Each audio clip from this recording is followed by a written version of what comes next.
السلام علیکم ورحمت الله وبرکاتو.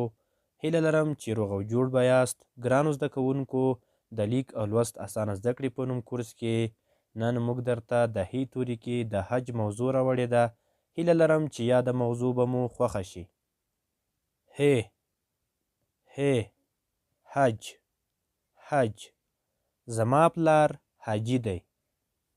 زما پلار حاجي دی.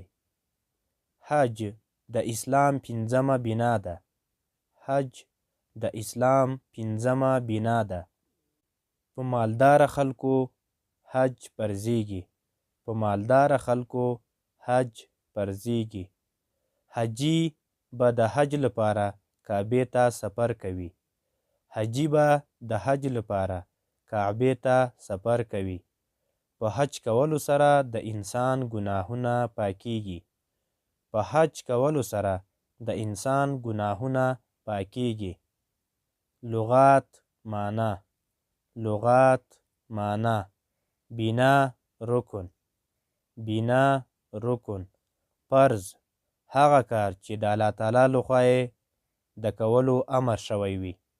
فرض: هغه کار چې د الله تعالی لخوا یې د کولو امر شوی وي.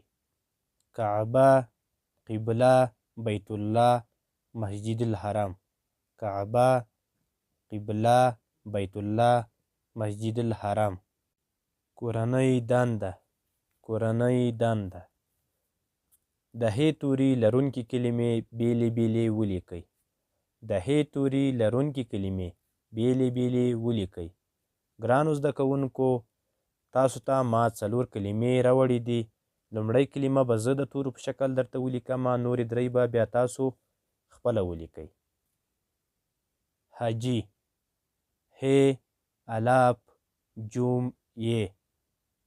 داسې کله سره یو ځای کړو حاجي ترې جوړیږي. حاجي: هی الاف جوم یې. دا 4 توري کله چې سره یو ځای کړو حاجي ترې جوړیږي. نورې 3 کلمې حرام، حلال، محمد. دا به تاسو په خپلو کورونو کې د تورو په شکل ولیکئ. دوهمه برخه: د هی توري لرونکي کلمې سره یو ځای ولیکئ. د هی توري لرونکي کلمې سره یو ځای ولیکئ. ګرانو زده کوونکو، دلته ما تاسو ته 4 کلمې د تورو په شکل راوړي دي. لومړی به زه د کلمې یا لغات په بڼه ولیکم، نورې 3 به بیا تاسو په خپله ولیکئ. هی، لام، الف، لام.